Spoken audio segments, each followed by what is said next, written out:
रहस्यमयी पुस्तकालय का राज। एक अनजान दरवाजा। सर्दियों की ठंडी शाम थी। हवा में धुंध और रहस्य दोनों तैर रहे थे। तेज बारिश के बीच एक लड़का, आरव, छतरी संभालते हुए भाग रहा था। वह सीधा जा रहा था शहर के सबसे पुराने हिस्से की तरफ। आरव किताबों का दीवाना था। पुरानी कहानियां, रहस्यमयी लोक कथाएं और जादुई दंत कथाएं उसका जीवन थी। उस दिन उसने सुना था, पुरानी हवेली के पास एक गुप्त पुस्तकालय है जहां आम इंसान नहीं जा सकते। किसी ने कहा था, वहां की किताबें खुद बोलती हैं। उसे लगा ये सिर्फ एक अफवाह होगी, लेकिन उसका दिल मानने को तैयार नहीं था। उसे तलाश करनी थी उस रहस्यमयी पुस्तकालय की। हवेली के पीछे का रहस्य। हवेली जर्जर थी, दरवाजा टूटा हुआ, खिड़कियां कांपती थी हर बार हवा चलती। आरव ने टॉर्च जलाई। वह धीमे धीमे अंदर गया। दीवारों पर जाले थे, जमीन पर पुरानी लकड़ी के टुकड़े। तभी उसे दिखा एक छोटा सा दरवाजा, बिल्कुल जमीन से सटा हुआ। उस पर लिखा था, केवल सच्चे जिज्ञासु को ही प्रवेश मिलेगा। आरव का दिल जोर जोर से धड़कने लगा। उसने सांस रोकी और दरवाजा खोला। एक तेज नीली रोशनी चमकी। दरवाजा अपने आप खुला। आरव की आंखों के सामने था एक विशाल पुस्तकालय। जादुई पुस्तकें, पुस्तकालय ऐसा था जैसे सपनों की दुनिया। किताबें हवा में तैर रही थीं। कुछ पन्ने खुद पलट रहे थे। हर किताब से सुनाई दे रही थी फुसफुसाहट। आरव, तुम आ गए, एक मोटी सी किताब बोली। आरव चौंका। तुमने मुझे नाम से पुकारा? हाँ, किताब बोली, हमें पता था कि तुम आओगे। तुम चुने गए हो। आरव बोला, मगर क्यों? किताब बोली, क्योंकि अब एक बड़ा संकट आने वाला है जिसे सिर्फ तुम रोक सकते हो। भूली हुई दुनिया की चाबी। किताब ने अपना कवर खोला। एक तेज रोशनी निकली और आरव अचानक पहुंच गया एक और दुनिया में। ये जगह जादुई थी। हर ओर उड़ते पेड़, बात करते पत्थर और चमकते जीव। एक परी सामने आई। उसने कहा, स्वागत है आरव, तुम्हें ज्ञान की चाबी ढूंढनी है, वो चाबी जो दो दुनियाओं को जोड़ती है। आरव बोला, अगर मैं चाबी ना ढूंढ पाया तो? परी बोली, तो ये दोनों दुनियाएं, हमारी और इंसानों की, एक साथ नष्ट हो जाएंगी। पहला इम्तिहान। लाल भूल भुलैया चाबी एक जगह छुपी थी।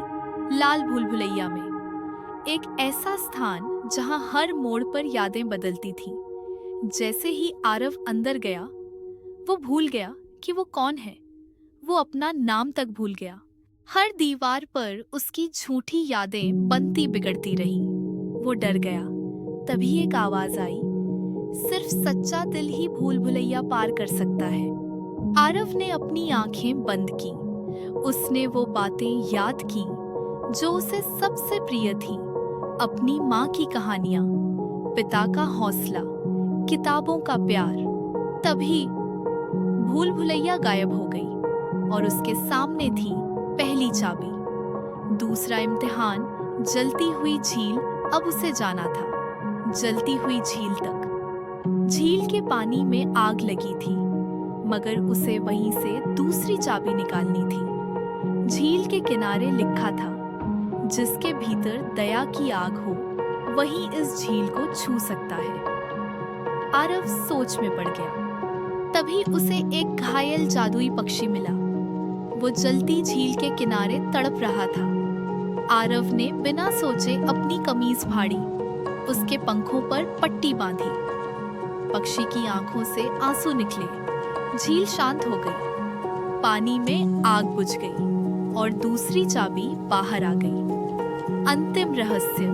काली किताब। अब आखिरी चरण बचा था, जहां उसे जाना था, काली किताब के पास। ये किताब सबसे खतरनाक थी। जिसने भी उसे पढ़ा, वो या तो पागल हो गया या गायब। लेकिन आरव को रोकना था विनाश। उसे विश्वास था वो किताब को समझ पाएगा। किताब खुली। काले धुएं का गुब्बार उठा। अंदर लिखा था, तुम क्या सच में इस बलिदान के लिए तैयार हो? आरव बोला, अगर मेरी दुनिया, मेरी किताबें और लोगों की भलाई इसके लिए ज़रूरी है, तो हाँ, मैं तैयार हूँ। किताब हंसी और एक तेज प्रकाश में बदल गई। ज्ञान की रक्षक आत्मा अब तीनों चाबियां मिल चुकी थी।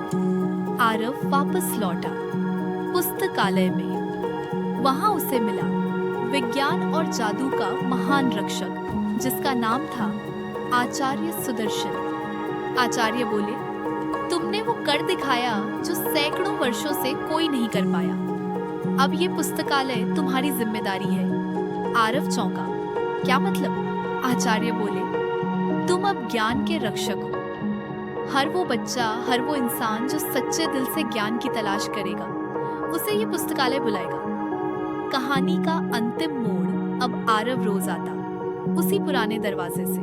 वहां नई नई किताबें आती, कुछ बच्चों को बुलाती। आरव अब सिर्फ किताबें नहीं पढ़ता था, वो दूसरों को जीवन की किताब पढ़ना सिखा रहा था।